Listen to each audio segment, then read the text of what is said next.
Herb. Herb is a plant. I mean, herbs are good for everything.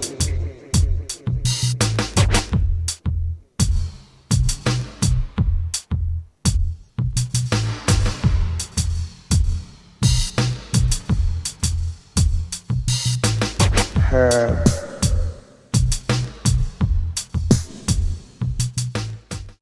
Welcome to Eugene Cannabis TV. You made the trip. Yeah, episode 637, and you got your host DanK, and I've got Eileen here tonight again. Hi, Eileen, everybody. Co-founder of the Emerald Empire Hempfest, and one heck of an activist. We have another friend coming on later, so we've got some really good local activists who can be talking about the cannabis situation and where we're at and where we're going, or What's maybe the big news tonight, Dave? Oh boy. Well, I just got a letter from, it's going to be published in the Oregon Cannabis Connection, written by Anthony Taylor, and it talks about the legislation. He says, well, another legislative session has begun and is already moving at warp speed. He says, I've seen my share of legislative sessions, but the 79th session of the Oregon legislature is barely a week old and is moving faster than a short session, with the legislators in committees from daylight to dark. What does this mean for marijuana legislation? Already nearly 30 bills relating to cannabis have been introduced this session, with more on the way. At a meeting on January 31st between stakeholders and the co-chairs and other members of the Marijuana Regulation Committee, goals for this session were stated as streamlining the marijuana regulatory process by bringing it all under one agency. Translation there, folks, no more medical marijuana program. Number 2, testing in pesticides. Number 3, growing on rural residential lands. I think mainly what they're referring to is in Southern Oregon. They're having some serious problems down there. Yeah, with water and... Yeah, and the locals won't let them grow, and it's just a mess. Counties are opting out, cities are opting out. It's just a mess. In a departure from prior sessions, and as a first step in ending the marijuana committee, some of the marijuana legislation will be assigned to other committees. For instance, SB 130, which eliminates the annual card fee for veterans who have a 50% service-connected disability, has been assigned to the Senate Veterans Committee. SB 305, dealing with sentencing, has been assigned to the Judiciary Committee. Agency heads and legislatures also have been told that the governor's office wants cannabis legalization to be finished early, and some in Salem believe most cannabis legislation will be done by April 20th, 2017. 420 of this year, they're going to be done with making the laws about it. Yeah. And he says, what can we expect from this session when it comes to marijuana legislation? 2 bills.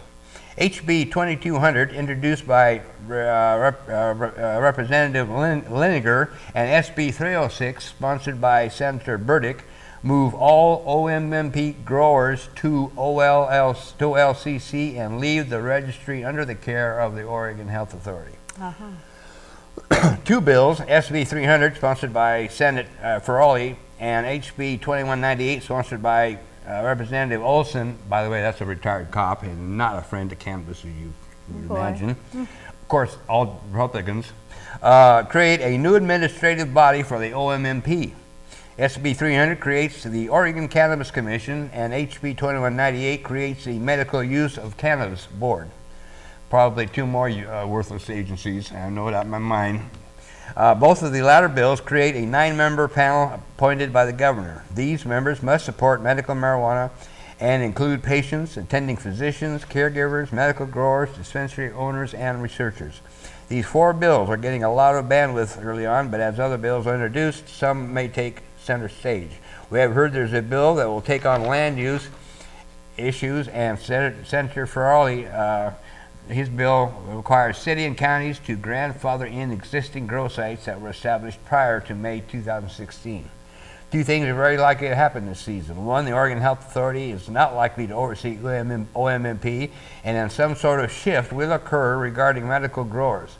Whether they are absorbed by the OLCC, left under OMMP under a different administrator, or moved to the Oregon Department of Agriculture, more changes are ahead for the OMMP.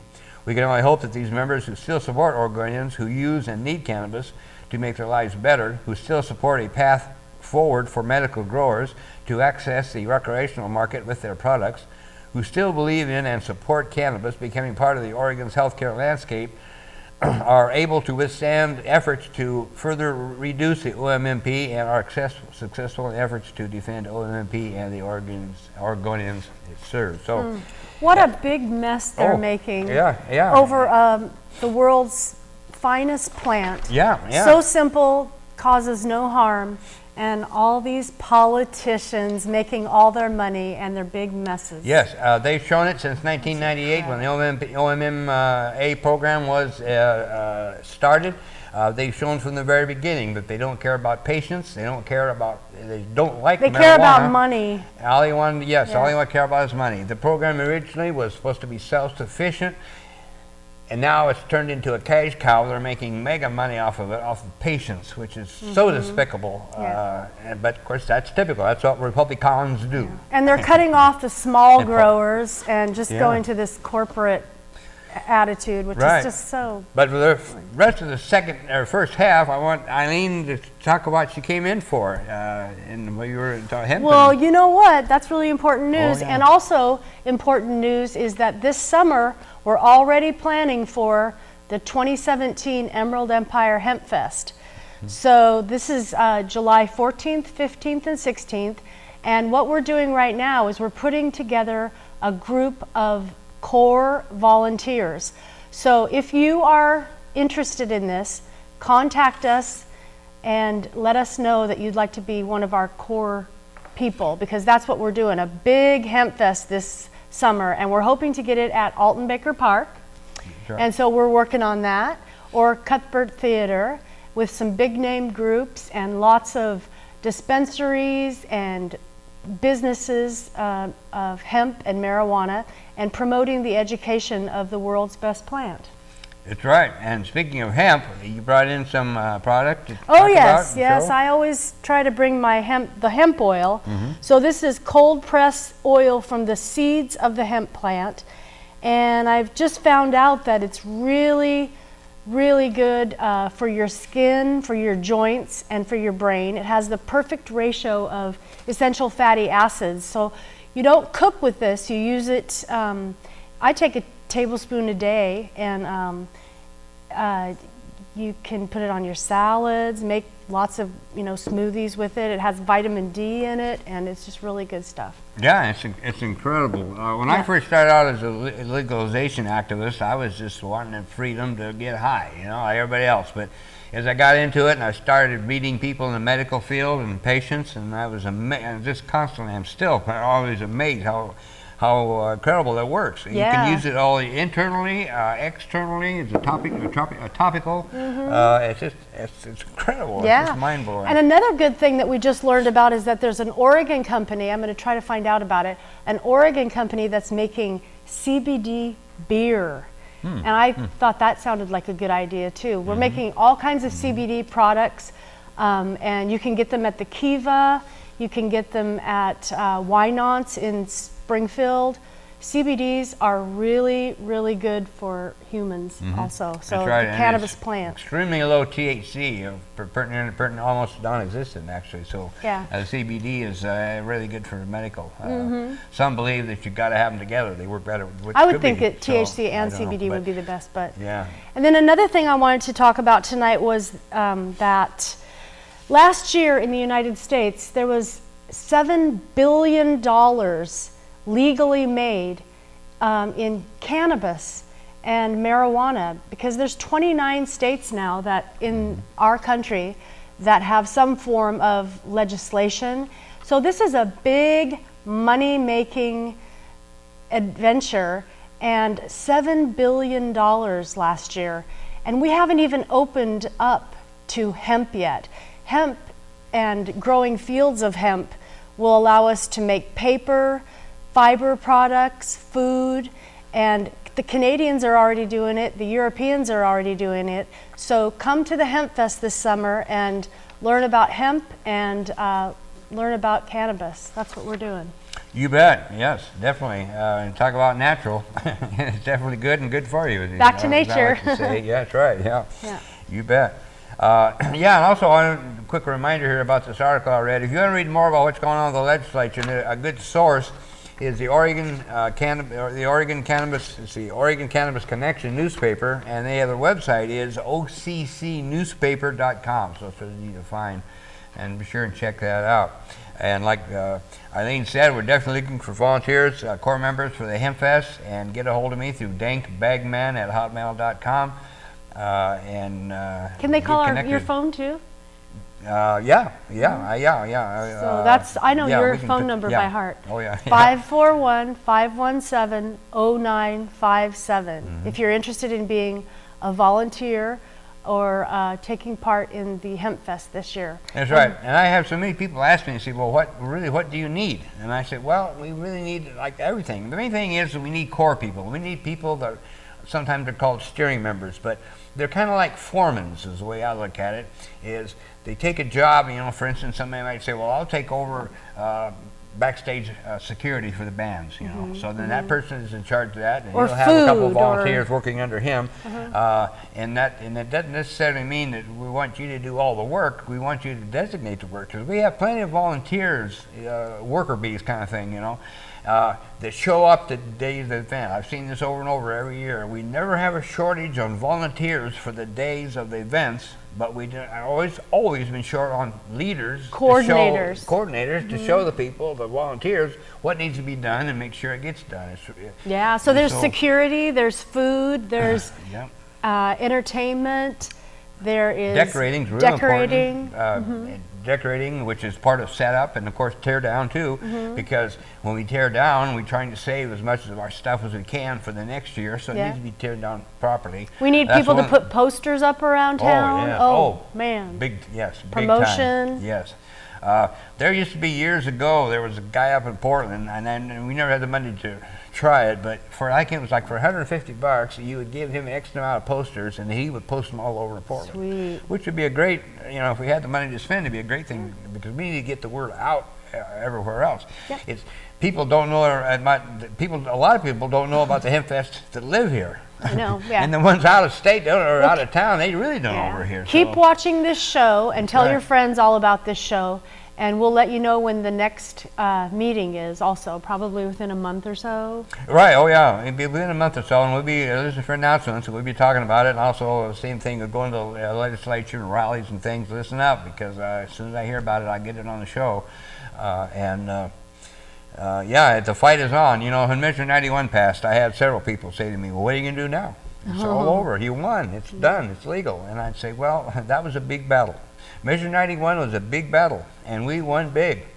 But the war goes on. Right now it's in the Oregon legislature. That's where the battle's going on. They're trying to tear down what we have, and so now we got to fight to keep what we have and trying to improve it to make it the way it should be in the first place. Yeah. Well, remember what we always say, DanK, overgrow the government. There you go. Yes. Perfect. Overgrow the government. Yeah. Yes, definitely. As I hear, there's a lot of good herb out there, and there's a lot of great farmers and gardeners here that are planning on putting in big gardens this year and overgrowing the government. Right. So that's good news. And the thing about the Oregon legislature is the more they mess with it and the more they screw it up, the bigger they're going to make the black market. Yep. And I've got a political cartoon that's really good about that.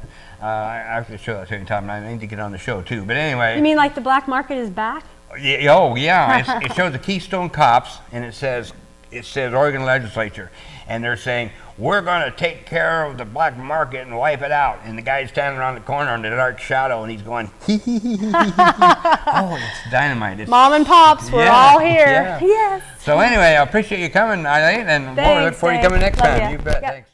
Herb. Herb is a plant. I mean, herbs are good for everything. Why these people who want to do so much good for everyone, who call themselves governments and this and that, why them say you must not use the herb? You see? And we check that and we can't find, we just see them just say, no, you mustn't use it because it make you rebel. Welcome to the second half of the episode 637 of the Eugene Cannabis TV. We got DanK, your host, and we've got our good friend Blue Whales come to join us today. And we went to the Hempfest meeting, organizational meeting here last Sunday, and working on that, as we talked about earlier, and Blue Whale asked me to come on the show, and I said, "Well, certainly, we definitely always need guests on the show." And Blue Whale is an old-time activist, a long-time marijuana user, and a patient, veteran too. So, very good. Anyway, House Bill 2556, the one that I brought in to talk a little bit about, is put up by Jody Hack, which is a Republican, or as I like to call him, a Republican, out of Salem. And this is a quick summary. Restricts sale and delivery of marijuana paraphernalia. Creates violation for unlawful sale or delivery of marijuana paraphernalia. Punishes by a maximum of a $2,000 fine. Now that doesn't sound like a Republican kind of bull BS. I don't know what does, you know. And where are these people coming from? I mean, what idiots. But there are some good bills, and you mentioned in the newspaper about employment. Yeah, this is what I wanted to talk about. Yeah. This 2556 is really scary. This goes back like something from the 1950s. This is really a scary bill. But this article I have was in the newspaper last Friday. Register Guard. Yeah, Register Guard. It would mellow companies' policies on pot. It would prohibit employers from banning use of recreational marijuana by the workers on days off, except if they had a collective bargaining agreement, and that would prohibit off-duty use of such substances. That rule would take precedent over this bill. Change the name of the Oregon Liquor Control Commission, which regulates and licenses recreational marijuana, to the Oregon Liquor and Cannabis Commission. Well, it's basically the same thing, they just changed the name. Exactly, yeah. There's still a law enforcement agency, and we don't want anything to do with it. Provide for the OLCC to regulate the consumption and sale of marijuana items at temporary events. And I interpret this to mean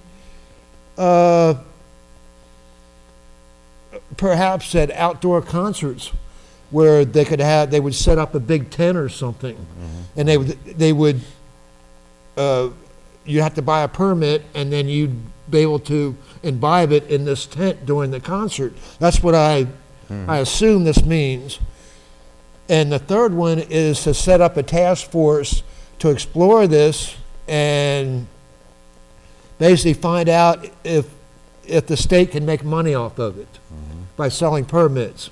It all comes down to money in the end.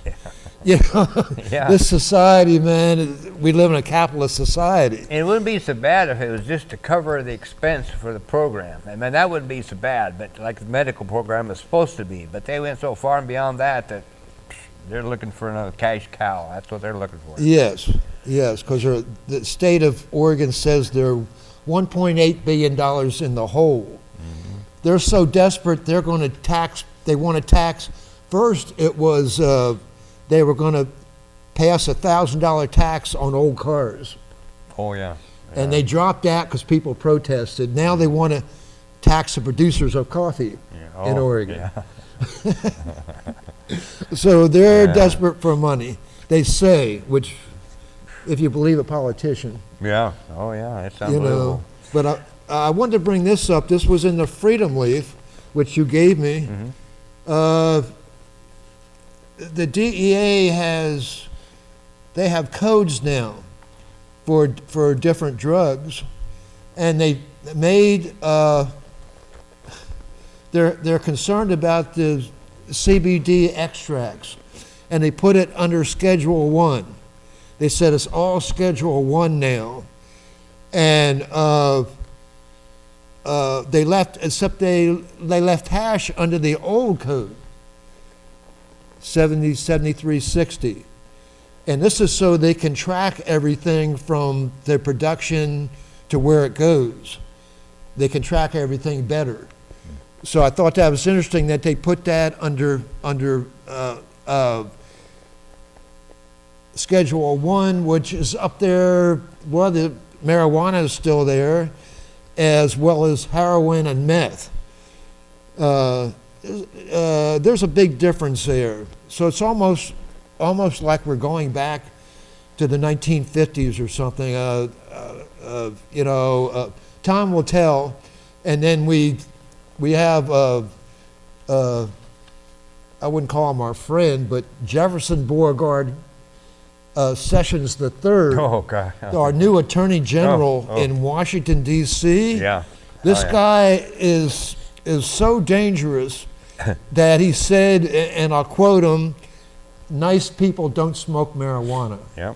So so he's including veterans and other people. And he had no problem, he stated this, he had no problem with the KKK until they found out that they used marijuana. So there you go. So the guy's a total racist to the heart, and he's still got on as Attorney General. So you can tell that it's all fixed.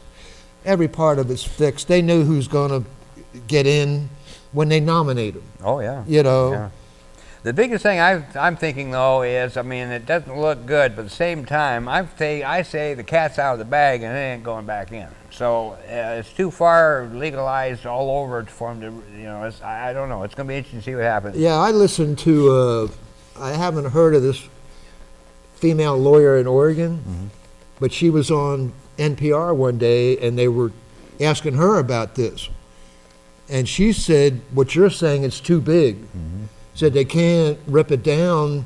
If you're going to do that, you do it when it starts, not after you have lobby groups and trade groups and stuff, and people have thousands of dollars invested in their grow sites. Oh, yeah. You know, so you can't shut it down. She said it's too big. So what I think they're going to do with Beauregard in there, he might do away with the recreational and just keep the medical, maybe. It could be, yeah. You know, who knows? We don't know. But time will tell that. Yeah. You know, as we go down the road, because if you remember during the campaigns, and I have this right in a magazine at home, Trump is not a conservative, he's a moderate in every form, and he did say on the campaign he's for medical. Yeah. So he did say that. He said there should be access for medical patients. And then, so I see him clashing with Beauregard over this issue, you know, because I think Beauregard's going to want to come down really hard. It sounds like it from the past. So yeah, it's hard to say. I don't know. We're just in for a hell of a ride, no matter. Yeah, this year we'll see. We'll see. Yeah. Also, I wanted to talk about Blue Whale made up these great cards and encouraging people to call the governor, and this is really, really cool. It says, "Governor Kate Brown, be nice and leave a message," and it gives the phone number for you to call the governor. And there's 3 points here that Blue Whale would like you to talk to the governor about. Stop the overregulation of the cannabis industry in Oregon. Which is and number 2 is keep dispensaries open past 10 p.m. And I can really, so many times I needed to go, and they're closed by the time I can get over there. This happened more than a few times. And then number 3, we would like vape and smoking lounges. And the reason, there have been a few of those in Portland. There was one in Salem, but they've been shut down because of the not being able to smoke in a public place inside. They tell us that our patients have to go outside to smoke their medicine. Well, they can't use their medicine outside because they're patients, and this is Oregon. So anyway, we need to work that out. Yes, talking about the dispensaries, because I check out dispensaries. If there's a new one, I check it out. Because for so long, we didn't have them. We had everything else, but we didn't have our own dispensaries. And they tell me things, because I get to know people in the dispensaries, and I talk to them, and they tell me things about what's happening with the OLCC and stuff. Yeah. And they said they have to have customers out by 9:59. They have to be shut down by 10 o'clock. I see. Huh. And the people in dispensaries are upset about it. That's why I'm doing this card, because they're saying how is it that the taverns could be open till 2 or 3 in the morning, and people are going home are drunk drivers, and we're not doing anything in the dispensaries, and they have to close at 9:59. It's that double standard that we live under for now. That's a good point. That's slowly changing, but we're still at that double standard. Yeah. And by the way, you mentioned going to a different dispensary. Our friend Jeremy, when they first opened up, he went to every one of them, and it was really great because I'd get reports from him on what's going on where and what. So I just had, when you mentioned that, all of a sudden it dawned on me. What? Quick shout out to a couple of your favorite ones, because we can sure endorse them. We're not advertising for them, but we can Flower of Life. Okay. Have you been to Nectar? Nectar on River Road is a good one. Yes. Been too. I've been to Nectar and I like it a lot. Some of the others, and some of them are owned by friends of mine. The Next Level on 28th and Willamette is a good one. Next Level Wellness, I think it's good to call it. Or? Yeah, Next Level. Next Level, okay. Yes, on 28th and Willamette. There's 3 right there, so listen up. It's a personal experience, so good. Yeah, and I want them to put these cards in their bags when they bag the pot up for the people. Drop one of these cards in, because we should inundate that governor's answer machine with this message. Definitely. We definitely need smoking lounges. Because it's not fair that we don't have them. You know, and we're not 12 years old. We don't have to go home at 10 o'clock. You know, come on. We're adults. And they're definitely over-regulating. Oh, yeah. I went in one dispensary, and I'm not making this up, and the lady goes, "You can't touch the jar." The OLCC said the customers can't touch the jars. So she had to hold it for me. And I'm going, are you crazy? You know, are they crazy, man? That's great. You know, that's how silly it is. Yeah, definitely. Well, we're running out of time, so we're going to have to wrap this up pretty quick. Any last statement real quick? Well, just, I haven't been here in a while, but since I've been here, the courts have ruled that if you smoke marijuana, you can't purchase a firearm. Oh, yeah, there's another one. You know, this goes back a little while. We're out of time. Thanks a lot. See you next time. Thank you, Dan. Thanks for coming in. You bet.